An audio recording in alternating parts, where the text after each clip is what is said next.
내 이름은 박순자, 75, 경기도 변두리에 있는 늘봄 실버타운 203호 창가 쪽 침대가 지금 내 세상의 전부다. 소독약 냄새와 퀴퀴한 노인네 특유의 채취가 섞여 코를 찌르고 복도에서는 하루 종일 뽕짝 가요가 흐느적거린다. 아무도 보지 않는 텔레비전 소리와 간간히 터져나오는 옆 침대.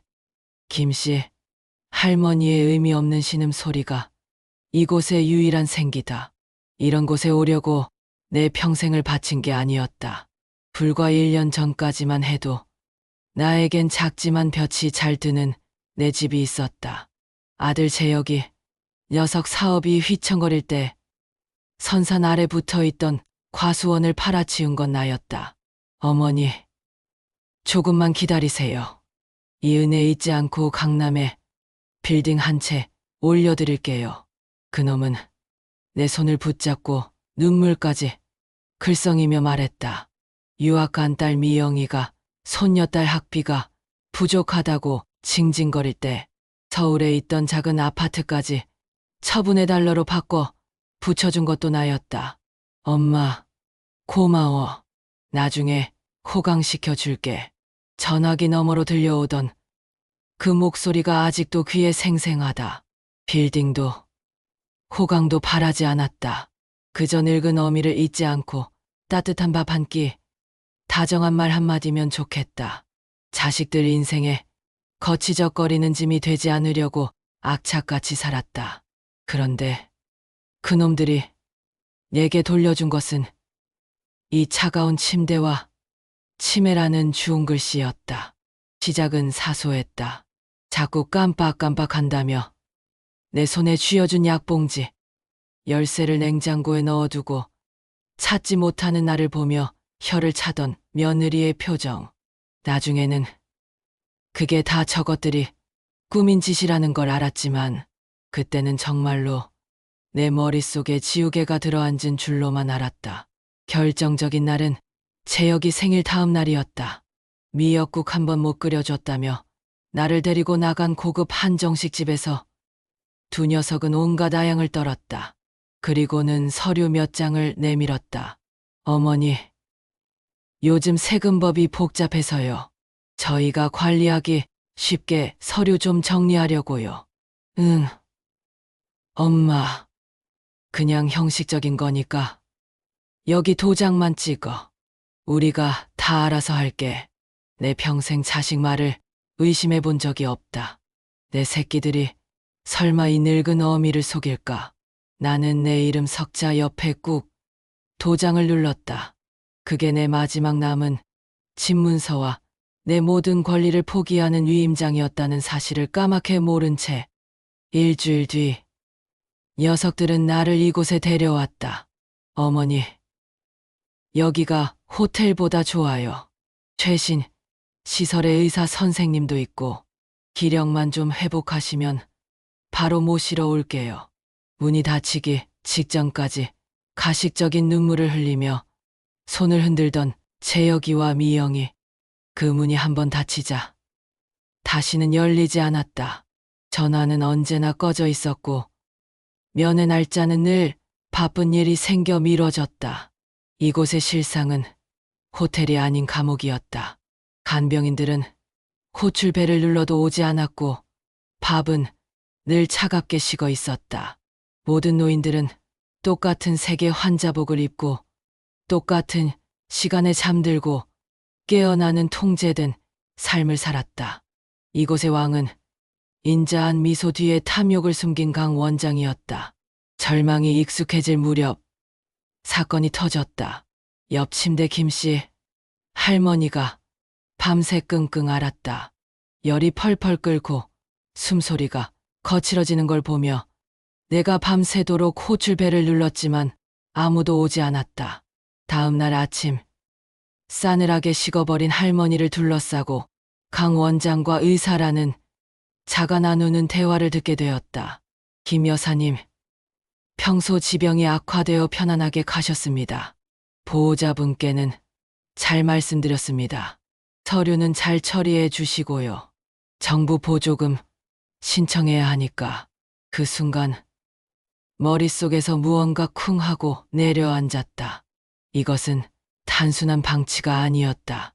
거대한 사기극이었다. 나를 이곳에 버린 내 자식들과 노인들을 돈벌이 수단으로 여기는 저 악마들이 한통속이라는 끔찍한 진실이 안개처럼 피어올랐다. 온몸의 피가 차갑게 식었다. 하지만 이상하게도 정신은 또렷해졌다. 눈물이 나오지 않았다. 대신 시뻘건 분노가 심장에서부터 들끓어 올랐다. 이대로 송장처럼 죽어줄 수는 없다. 나를 기만한 내 자식들과 인간의 존엄을 짓밟은 저들에게 똑똑히 보여줘야 했다. 늙고 병들었다고 무시했던 이 박순자가 어떤 사람인지, 지옥이 있다면 바로 이곳에 만들어주리라. 나의 마지막 전쟁은 그렇게 시작되고 있었다. 김 씨의 할머니가 편안하게 세상을 떠나고 내 안에 무언가도 함께 죽어버렸다. 대신 그 자리에는 차갑고 단단한 분노가 뿌리를 내렸다. 더 이상 예전의 박순자가 아니었다. 흐리멍덩한 눈으로 천장에 문이나 새며 하루를 좀 먹던 늙은이는 땅속에 묻었다. 이제부터 나는 사냥꾼이다. 내 인생을 통째로 집어삼킨 저들을 모조리 사냥해 죗값을 치르게 할 것이다. 세상이 달라 보이기 시작했다. 매일 똑같이 반복되던 지루한 풍경 속에 주칙과 허점이 보였다. 간병인들이 교대하며 수다를 떠는 시간은 정확히 오전 8시 50분에서 9시 5분 사이. 그때가 되면 2층 복도에는 감시의 눈이 사라졌다. 식당의 음식물 쓰레기통에는 유통기한이 넉넉히 남은 식재료들이 버려졌고 그 포장지에는 프리미엄, 친환경 같은 단어들이 선명했다. 우리 입으로 들어오는 건 멀건 국에 딱딱한 무 조각이 전부인데도 말이다. 전부 돈이었다. 저들의 주머니로 들어가는 우리 몫의 돈. 혼자서는 싸울 수 없다. 이 감옥 안에서 내 눈과 귀, 내 손발이 되어줄 동지가 필요했다. 나의 첫 번째 목표는 301호의 오진택 영감이었다. 전직 역사학과 교수였다는 그는 늘 구석 자리에 앉아 낡은 수첩에 무언가를 빼곡히 적었다. 사람들은 그가 망령이 들어 헛소리를 기록한다고 수군댔지만 나는 그의 눈빛이 죽어있지 않다는 것을 알았다. 그는 관찰하고 기록하고 있었다. 어느 날 점심 식사 후 나는 일부러 그의 휠체어 옆을 지나가며 혼잣말처럼 중얼거렸다.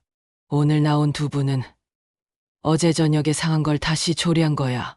두부 끝이 미끈거리는 걸 보니 알아. 내 말에 오 교수의 펜이 처음으로 멈칫했다. 그가 나를 쳐다보았다. 나는 그의 눈을 피하지 않고 말을 이었다. 김씨 할머니 돌아가신 날 당직 의사가 원장실에서 웃는 소리를 들었지. 보조금 서류 잘 처리하라고. 그날 밤 소등 시간 직전 오 교수가 내 침대로 조용히 다가왔다. 그는 주변을 살피더니 자신의 낡은 수첩을 내게 펴보였다. 그 안에는 날짜와 시간대별로 요양원의 모든 것이 기록되어 있었다. 간병인들의 근무 태만, 유통기한이, 지난 약품 투여 정황, 원장의 외출 시간과 차량 번호까지. 그것은 망령든 노인의 헛소리가 아니라 날카로운 고발을 위한 증거 기록이었다. 힘을 합칩시다. 내 말에 그는 아무 대답 없이 고개만 한번 깊게 끄덕였다. 우리의 동맹은 그렇게 조용하고 단단하게 맺어졌다.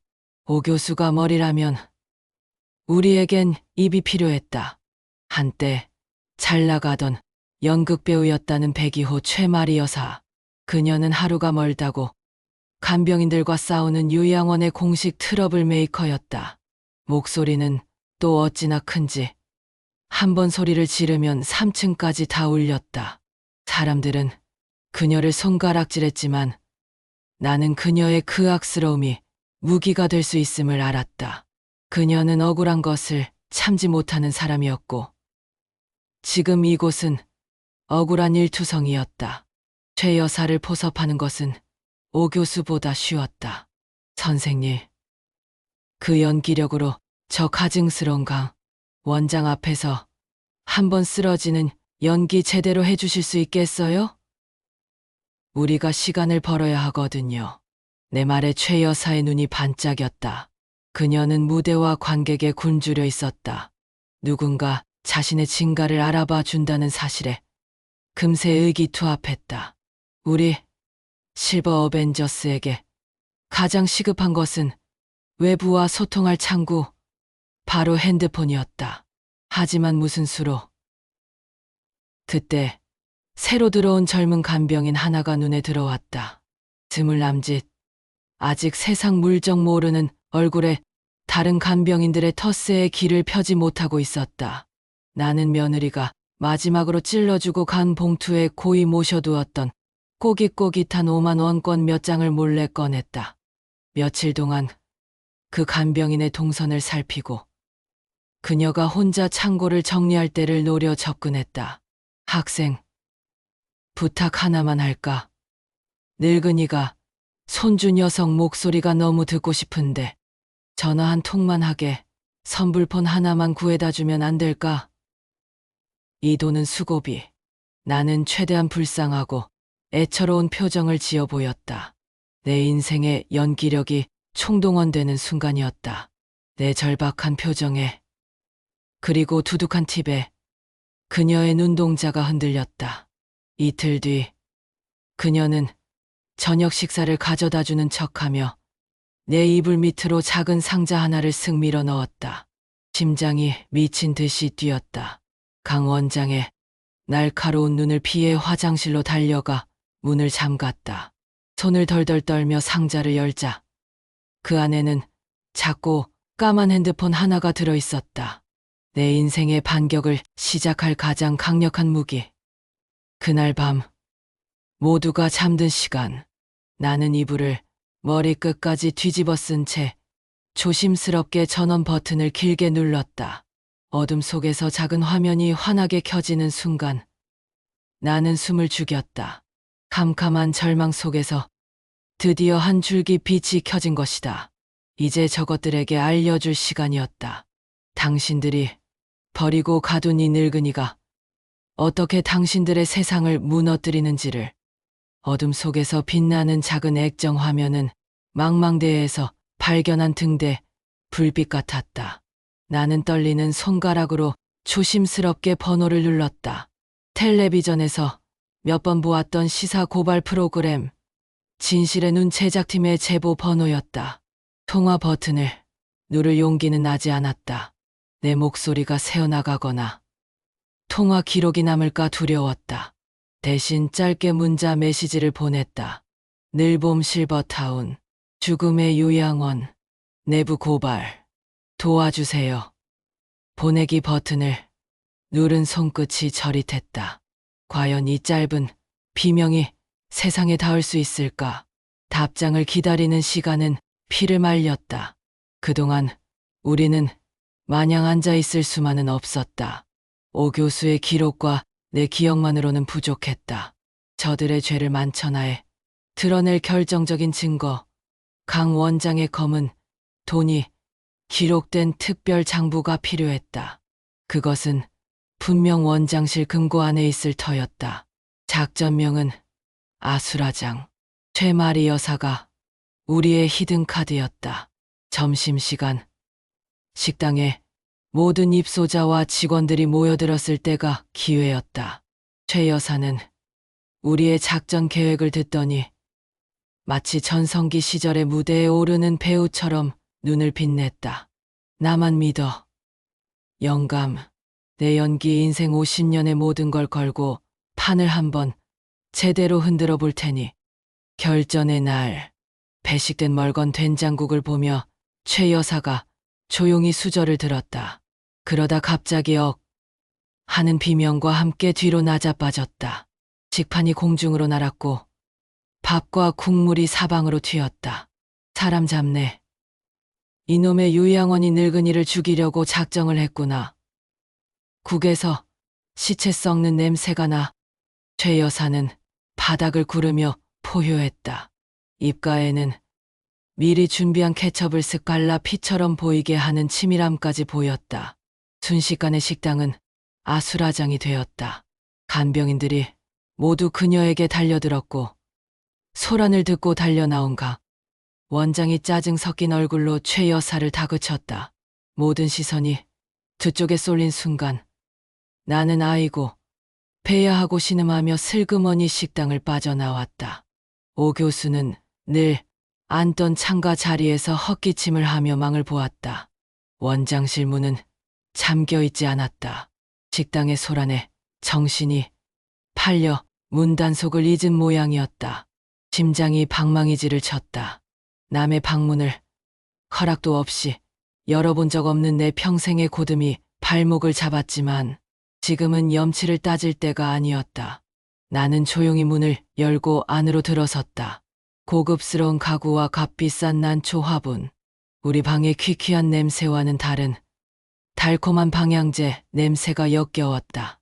벽에 걸린 액자 뒤에 숨겨진 금고를 찾아내는 것은 어렵지 않았다. 하지만 비밀번호를 알 턱이 없었다. 초조하게 주변을 살피던 내 눈에 원장의 책상 위에 놓인 달력이 들어왔다. 아들 생일이라고 동그라미 쳐진 날짜. 0에 8에 1에 3. 설마 믿져야 본전이라는 심정으로 금고에 내 자리 숫자를 눌렀다. 딸깍 경쾌한 소리와 함께 굳게 닫혔던 금고 문이 열렸다. 허무할 정도로 간단했다. 금고 안에는 돈다발과 함께 내가 찾던 검은색 장부가 있었다. 나는 재빨리 핸드폰을 꺼내 장부의 페이지들을 미친 듯이 찍기 시작했다. 식자재비 과다 청구, 의약품 리베이트, 보호자 특별 기부금 빼곡하게 적힌 비리의 흔적들. 손이 부들부들 떨렸다. 그때였다. 복도 저편에서 강 원장의 신경질적인 구두발 소리가 들려왔다.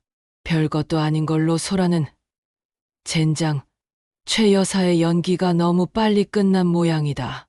장부를 집어넣고 금고를 닫았지만 이미 밖으로 나가기엔 늦었다. 나는 쥐구멍이라도 찾고 싶은 심정으로 두리번거리다. 거대한 원장 책상 밑으로 몸을 구겨 넣었다. 문이 벌컥 열리고 강 원장이 들어왔다. 그녀는 씩씩거리며 의자에 앉았다. 내 머리 바로 위였다. 숨소리조차 낼 수 없었다. 그때 그녀의 핸드폰이 울렸다. 아들. 왜? 아들이라니. 심장이 덜컥 내려앉았다. 어머니는 잘 계시지? 돈, 또 돈이야? 지난번에 준 돈은 어쨌어? 야, 박순자 할망구 그 집. 한돈 아직 다 안 들어왔어. 그 영감탱이가 몰래 숨겨둔 땅이 또 있는 것 같단 말이야. 내가 지금 구슬리고 있으니까 조금만 기다려. 그 할망구 치매 증상 더 심해졌다고 서류 하나만 더 꾸미면 금방이야. 그때까지 사고 치지 말고 좀 기다려. 순간 온몸에 피가 얼어붙는 것 같았다. 박순자 할망구, 숨겨둔 땅. 강 원장이 통화하는 상대는 내 아들 재혁이었다. 책상 밑 어둠 속에서 나는 얼어붙은 화석이 되었다. 귀에 박힌 아들놈의 목소리는 세상에서 가장 날카로운 칼이 되어 내 심장을 조각조각 난도질했다. 박순자 할망구, 숨겨둔 땅. 그 단어들이 독사의처럼 온몸으로 퍼져나갔다. 나를 이곳에 버린 것만으로는 성에 차지 않아. 내 마지막 남은 재산까지 탈탈 털어내기 위해 저 원장과 공모하고 있었다니. 내 아들 재혁이가, 내가 평생을 바쳐 키운 내 새끼가. 눈물이 나오지 않았다. 대신 가슴 속에서 무언가 단단하게 굳어버렸다. 어미의 정, 모성의 따위에 물렁한 감정들이 바싹 말라 비틀어져 가루가 되어 흩어졌다. 그 자리에는 지독한 증오와 차가운 결심만이 남았다. 좋다. 채여가. 이 어미가 내 놈의 그 끝없는 탐욕의 종지부를 찍어주마. 내가 그토록 원하던 유산을 아주 특별한 방식으로 상속해주겠다. 강 원장이 사무실을 나가고 한참이 지나서야 나는 뻣뻣하게 굳은 몸을 이끌고 책상 밑에서 기어 나왔다. 비틀거리는 걸음으로 방으로 돌아오자 오 교수와 최 여사가 초조한 얼굴로 나를 기다리고 있었다. 나는 아무 말 없이 증거 사진이 담긴 핸드폰을 꽉 쥔 손을 들어 보였다. 성공했다는 의미였다. 하지만 내 얼굴을 본 두 사람은 승리의 기쁨 대신 깊은 우려를 표했다. 지금 내 얼굴은 살아있는 사람의 것이 아니었으리라. 그때였다. 내 주머니 속 핸드폰이 짧게 징 하고 울렸다. 심장이 멎을 뻔했다. 조심스럽게 확인한 액정 화면에는 내가 보낸 문자에 대한 답장이 와 있었다. 진실의 눈. 이유진 기자입니다. 보내주신 제보 내용이 충격적입니다. 하지만 방송으로 내보내기엔 결정적 증거가 더 필요합니다. 부인할 수 없는 녹취나 영상 같은 구원의 동아줄이었다. 나는 동아줄을 움켜쥐었다. 그래. 증거가 더 필요하다. 사진 속의 숫자들이야 얼마든지 조작이라고 발뺌할 수 있겠지. 하지만 사람의 목소리는 그 추악한 탐욕이 뚝뚝 묻어나는 목소리만큼은 빼도 박도 못할 증거가 될 터였다. 나는 강 원장과 내 아들 재혁이의 대화를 녹음하기로 결심했다. 새로운 작전이 세워졌다. 이번 작전의 미끼는 바로 나 자신이었다. 나는 그들이 그토록 원하는 숨겨둔 땅이라는 미끼를 던져야 했다. 나는 나를 동정하는 듯했던 그 젊은 간병인을 다시 불렀다. 이번엔 돈 대신 눈물로 호소했다. 학생, 우리 아들한테 전화 한 통만 해줘. 내가 요즘 정신이 오락가락해서 자꾸 옛날 생각이 나는데. 글쎄, 우리 영감이 죽기 전에 과수원 근처 밭에 뭘 묻었다는 소리를 한 것 같아서 말이야. 땅 문서였나? 가물가물하네. 내 혼신의 연기는 완벽했다. 간병인은 딱한 할머니의 넋두리라 생각하며 내 말을 아들놈에게 그대로 전해주었다. 미끼를 던진 지 반나절도 지나지 않아 낚싯대가 격렬하게 요동쳤다. 강 원장이 나를 찾아와서는 아들 재혁이가 어머니를 뵙고 싶다며 가족 상담을 신청했다는 소식을 전했다.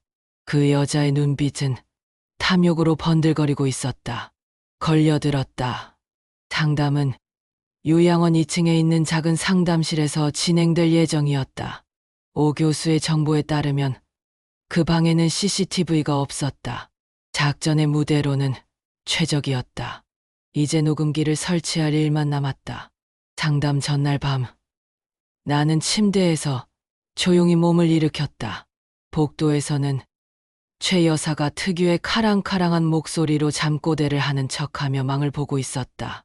나는 그림자처럼 움직여 2층 상담실로 향했다. 문은 역시나 잠겨 있지 않았다.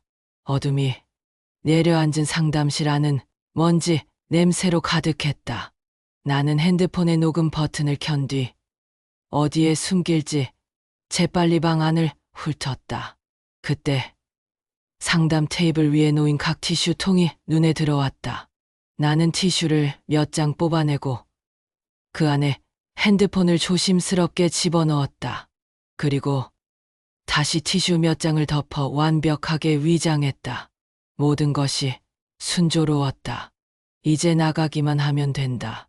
몸을 돌려 문 쪽으로 향하는 순간 복도 저편에서 발소리가 들려왔다. 순찰을 도는 간병인이었다. 발소리는 점점 가까워지더니 상담실 문 앞에서 멈춰 섰다. 나는 숨을 멈췄다. 심장이 목구멍 밖으로 튀어나올 것 같았다. 제발 그냥 지나가라. 하지만 내 바람과는 달리 문고리가 천천히 소름 끼치는 소리를 내며 아래로 돌아갔다. 철컥. 문고리가 돌아가는 소리는 내 심장이 멎는 소리였다. 어둠 속에서 나는 반사적으로 몸을 웅크렸다. 끝장이다. 모든 것이 여기서 끝나는구나. 문이 열리고 간병인의 손전등 불빛이 좁은 방 안을 날카롭게 갈랐다. 불빛이 내 얼굴에 멈추었을 때 나는 내 평생의 모든 연기력을 끌어모아 가장 혼란스럽고 가련한 표정을 지어 보였다. 여기가 어디요? 우리 영감 방인 줄 알았는데 나는 초점 없는 눈으로 허공을 헤매며 중얼거렸다. 손전등을 든 젊은 간병인은 나를 위아래로 훑어보더니 깊은 한숨을 내쉬었다. 그의 얼굴에는 의심이 아닌 지겨움과 귀찮음이 가득했다. 박순자 할머니, 또 이러시네. 방으로 가셔야죠. 그는 나를 부축해 방으로 데려다주며 수첩에 무언가를 적었다. 203호 박순자. 야간 폐회 및 인지, 저하 증상 심화. 나는 순순히 이끌려가며 속으로 쓴웃음을 삼켰다. 너희가 내게 씌운 치매라는 누명이 오늘 밤 나를 살렸다. 결전의 날 아침이 밝았다. 나는 일부러 초췌한 모습으로 식당에 앉아 밥알을 세고 있었다. 얼마 지나지 않아 멀끔하게 차려입은 재혁이가 가증스러운 미소를 지으며 나타났다. 어머니, 아들 왔어요. 기력은 좀 어떠세요? 그 목소리를 듣는 순간 등골을 타고 벌레가 기어가는 듯한 혐오감이 치밀었지만 나는 힘겹게 고개를 끄덕이는 것으로 대답을 대신했다. 강 원장은 재혁이를 반갑게 맞으며 우리를 상담실로 이끌었다. 문이 닫히기 직전 복도 저편에서 오 교수와 최 여사가 나를 향해 걱정스러운 눈빛을 보내는 것이 보였다. 나는 괜찮다는 의미로 희미하게 미소 지어 보였다. 자, 배우들은 모두 무대에 올랐다. 이제 저 각 티슈 안에 숨겨진 작은 녹음기가 이 더러운 연극의 모든 대사를 똑똑히 담아낼 것이다. 상담은 30분 만에 끝났다. 방으로 돌아온 나는 침대에 못 박힌 듯 앉아 시간을 보냈다. 매 순간이 고문이었다. 지금쯤 두 악마는 내 마지막 재산을 어떻게 나눠 가질지 의논하며 역겨운 웃음을 흘리고 있겠지. 내 귀에는 들리지 않는 그들의 목소리가 핸드폰 안에 고스란히 저장되고 있기를 간절히 기도했다. 재혁이는 상담실을 나오며 내 어깨를 두드렸다. 어머니, 걱정 마세요. 제가 다 알아서 처리해 드릴게요. 그 처리라는 말이 무엇을 의미하는지 알기에 위장이 뒤틀리는 것 같았다. 강 원장이 재혁이를 배웅하러 1층으로 내려간 순간 기회가 왔다. 복도 끝 오 교수의 방에서 요란한 호출벨 소리가 울리기 시작했다. 사람 살려. 가슴이 아파. 오 교수의 실감. 나는 연기에 2층에 있던 간병인들이 모두 그의 방으로 달려갔다. 그 틈을 타 나는 다시 한번 상담실로 잠입했다. 심장은 아까보다 더 세차게 뛰었다. 나는 떨리는 손으로 각 티슈 통에서 핸드폰을 꺼내 품 안에 숨기고는 아무 일도 없었다는 듯 방으로 돌아왔다. 모든 것이 5분 안에 벌어진 일이었다. 방문을 걸어 잠그고 오 교수와 최 여사가 숨을 죽이며 내 침대 주위로 모여들었다. 셋의 시선이 내 손에 들린 작은 핸드폰에 고정되었다. 과연 우리의 함정은 성공했을까? 나는 마른 침을 삼키며 녹음 파일의 재생 버튼을 눌렀다.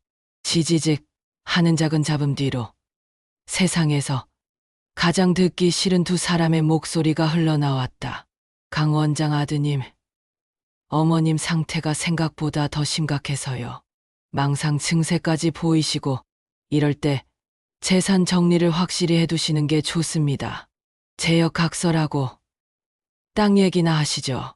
어머니가 흘리셨다는 그 땅 문서 정말 있는 겁니까?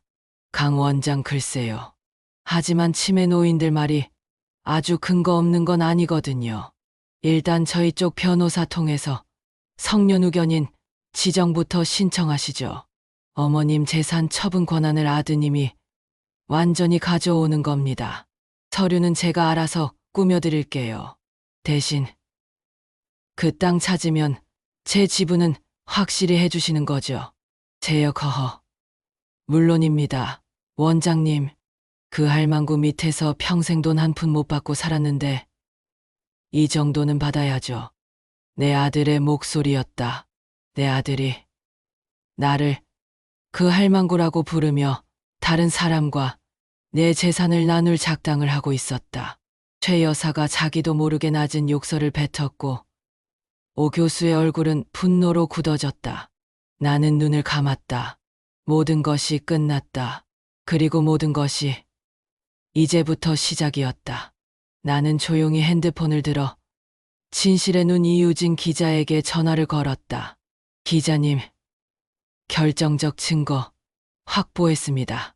기자님, 결정적 증거 확보했습니다. 내 목소리는 떨림 없이 차분했다. 수화기 너머로 이유진 기자의 숨막히는 듯한 정적이 흘렀다. 나는 녹음 파일의 가장 핵심적인 부분, 내 아들 재혁이가 나를 할망구라 칭하며 강 원장과 범죄를 모의하는 대목을 들려주었다. 짧은 침묵 끝에 이 기자의 단호하고 차분한 목소리가 들려왔다. 할머니, 대단하십니다. 그 핸드폰 제가 안전하게 확보해야겠습니다. 우리는 은밀한 접선 계획을 세웠다. 이 기자는 요양원에 새로 입소할 어머니를 둔 딸 행세를 하며 상담 투어를 오기로 했다. 내가 증거물을 넘길 장소는 요양원 옥상, 햇볕 쬐는 시간이라는 명목하에 노인 몇 명 외에는 아무도 찾지 않는 버려진 공간이었다. 약속한 날, 나는 아침부터 심장이 터질 것처럼 뛰어댔다. 강 원장은 VIP 고객이라도 맞이하는 양 아침부터 분주하게 복도를 쓸고 닦으며 직원들을 닥달했다. 잠시 후 단정한 정장 차림의 이유진 기자가 나타났다. 그녀의 연기는 완벽했다. 깐깐하고 예리한 질문을 던지면서도 교양 있는 태도를 잃지 않아 강 원장은 그녀 앞에서 온갖 아양을 떨며 시설 자랑을 늘어놓았다. 투어 행렬이 2층을 지나 옥상으로 향하는 엘리베이터 쪽으로 이동할 때였다.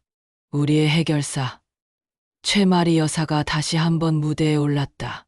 아이고, 나 죽네.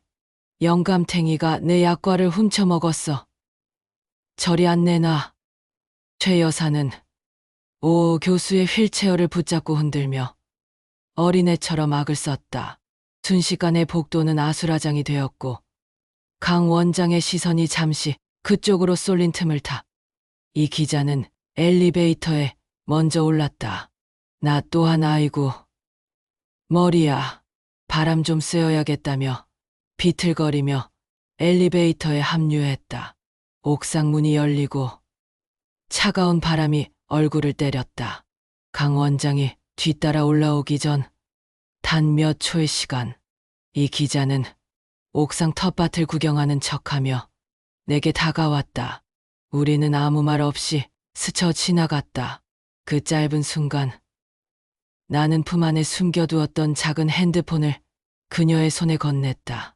차가웠던 내 손과 달리 그녀의 손은 따뜻하고 단단했다. 우리는 눈빛으로 모든 말을 주고받았다. 부탁합니다. 걱정 마십시오.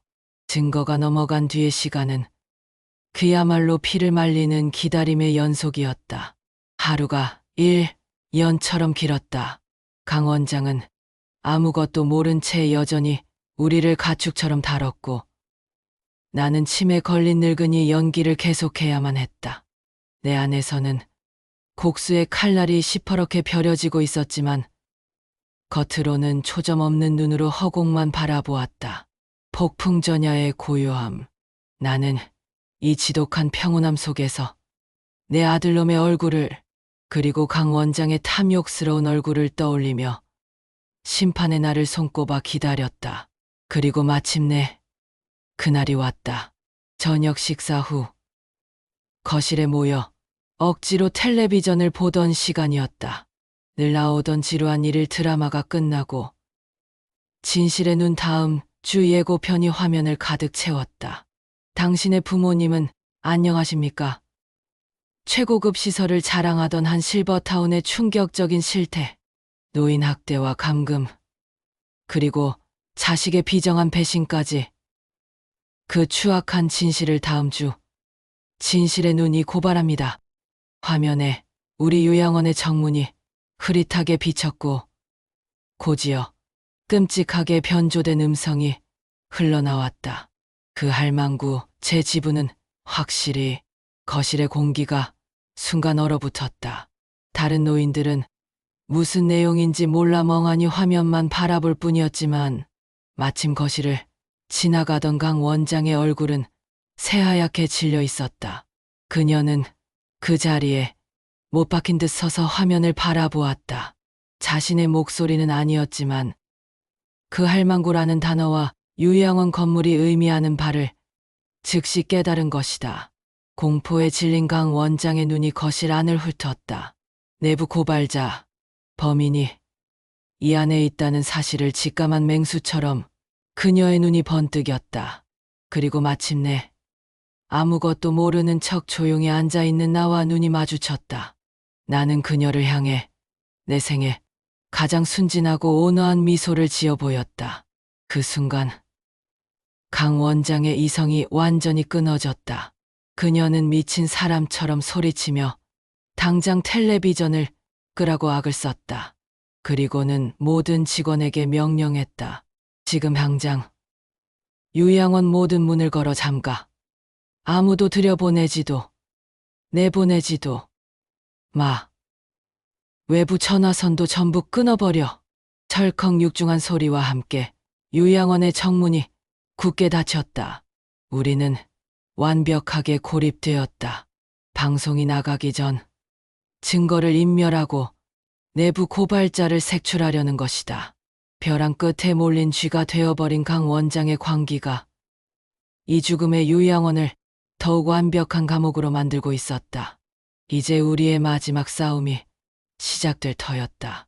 강 원장의 광기 어린 명령과 함께 늘봄 실버타운은 철옹성이 되었다. 쇠사슬로 정문을 감는 소리, 1층 창문에 덧창을 내리는 소리가 지옥의 문이 닫히는 소리처럼 들려왔다. 요양원 안의 공기는 하룻밤 사이에 완전히 바뀌었다. 간병인들의 눈에는 더 이상 귀찮음이나 동정이 아닌 날선 감시와 경계심이 가득했다. 그들은 이제 돌봄 노동자가 아닌 간수였다. 강 원장은 내부의 쥐를 잡기 위해 혈안이 되었다.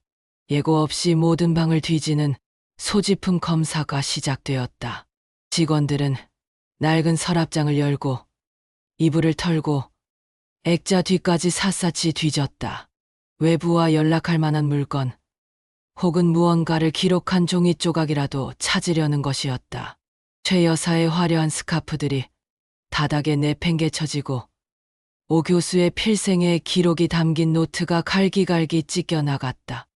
나는 텅 빈 베개 밑을 보여주며 순응하는 척했지만 등 뒤로는 식은땀이 흘렀다.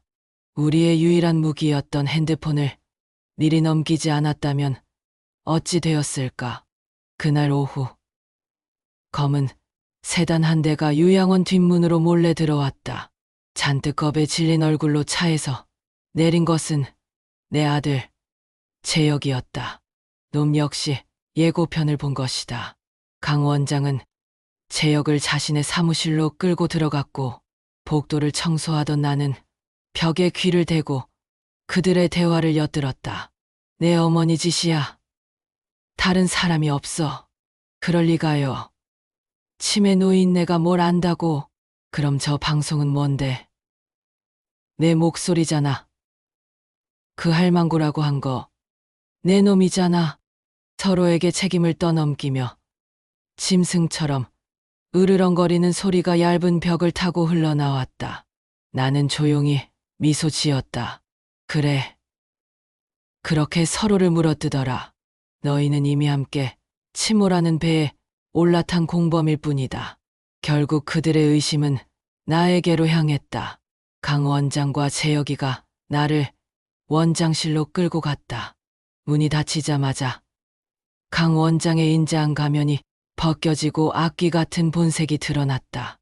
내년 짓이지. 그렇지. 이 쓸모없는 늙은이가 어디서 감히. 재혁이도 내 팔을 거칠게 잡아 흔들며 소리쳤다. 어머니, 맞아요? 어머니가 제보한 거냐고요. 이 노망난 할망구가 정말 우리 집안을 망하게 하려고 작정을 했어요. 할망구. 그 단어가 내 마지막 남은 인내의 끈을 끊어버렸다. 나는 천천히 고개를 들었다. 그리고 내 평생 처음으로 내 아들놈의 눈을 똑바로 쏘아보았다. 내 눈빛에 담긴 것은 더 이상 슬픔이나 연민이 아니었다. 경멸. 그 자체였다. 그래. 나다. 이 노망난 할망구가 그랬다. 왜? 내 입에서 나온 차갑고 또렷한 목소리에 두 사람의 얼굴이 순간 굳어졌다. 나는 자리에서 일어나 재혁에게 한 걸음 다가섰다. 내 놈이 사람 새끼냐?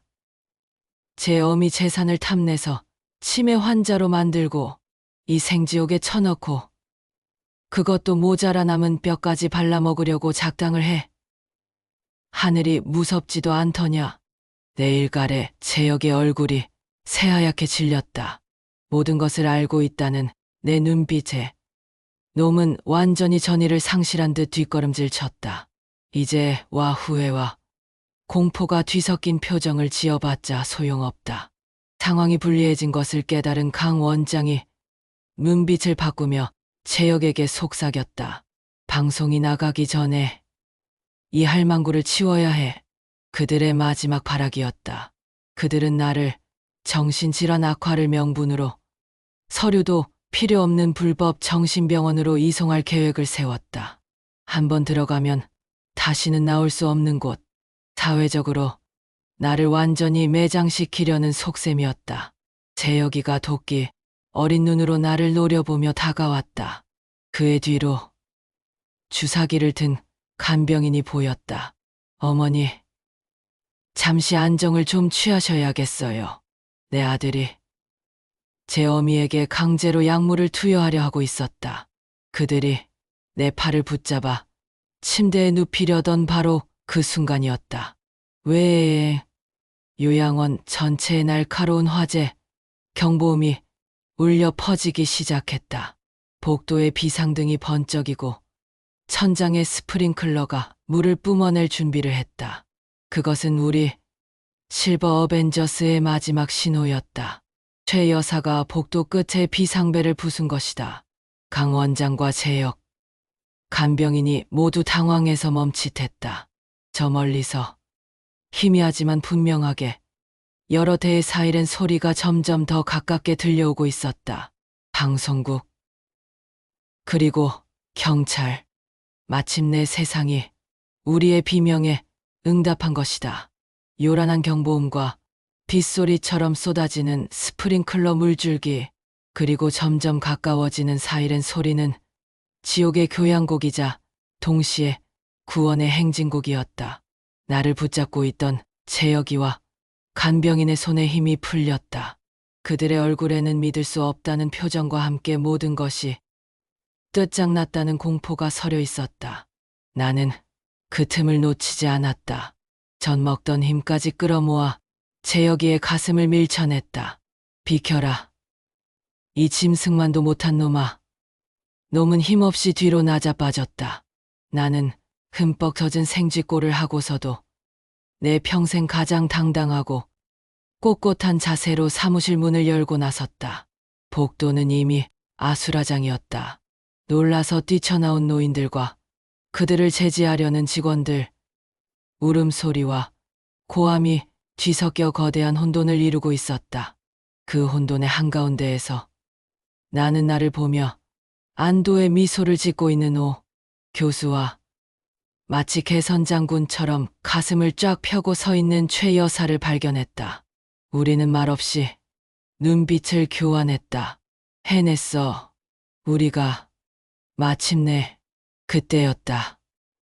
굳게 닫혔던 요양원 정문이 거친 소리와 함께 활짝 열렸다. 소방관들과 경찰들, 그리고 그들 뒤로 카메라를 든 이유진 기자가 물밀듯이 밀려 들어왔다.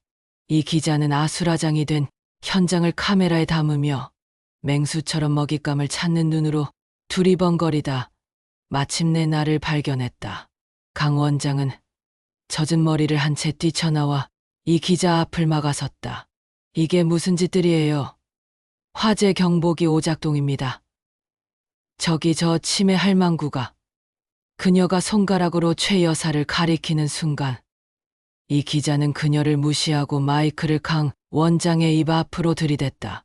강민혜 원장님, 본인의 요양원에서 벌어진 상습적인 노인 학대와 보조금 횡령 혐의에 대해 인정하십니까? 차가운 기자의 질문에 강 원장의 얼굴이 흑빛으로 변했다. 그녀가 뭐라고 변명하려던 찰나 이 기자는 군중 속에 숨으려던 재혁이를 정확히 찾아냈다. 송재혁 씨, 자신의 어머니를 이곳에 감금하고 재산을 빼돌리기 위해 원장과 공모한 것이 사실입니까? 그리고 이 기자는 품에서 작은 스피커를 꺼내 내 핸드폰과 연결했다.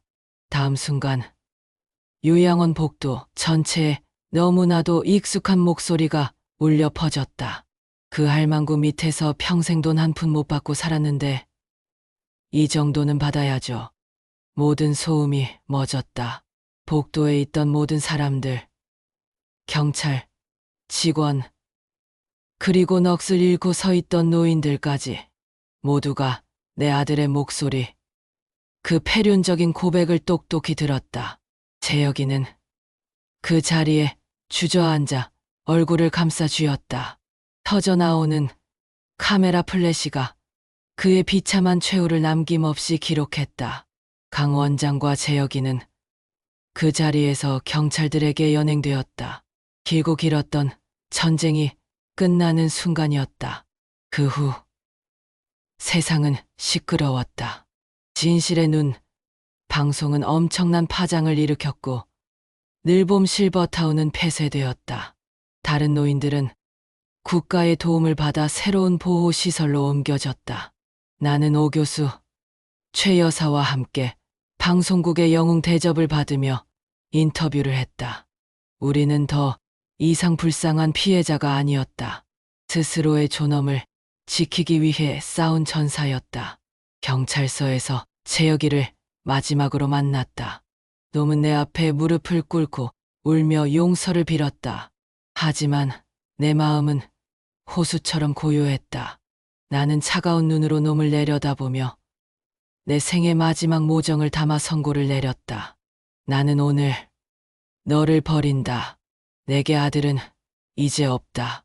나는 놈에게 빼앗겼던 모든 재산을 되찾기 위한 소송을 걸었고 친자 관계 단절 서류에 망설임 없이 도장을 찍었다. 1년 뒤 나는 경기도의 한적한 시골 마을에 서 있었다. 되찾은 돈으로 나는 빌딩을 사지 않았다.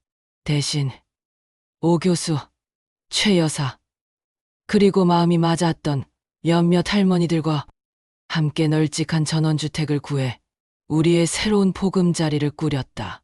나는 이제 누구의 엄마, 누구의 아내가 아닌 그냥 박순자로 산다. 아침이면 텃밭에 상추에 물을 주고 점심이면 오 교수가 쓰는 자서전의 첫 독자가 되어준다. 오후에는 최 여사가 동네 아이들에게 연기를 가르치는 모습을 보며 박수를 친다.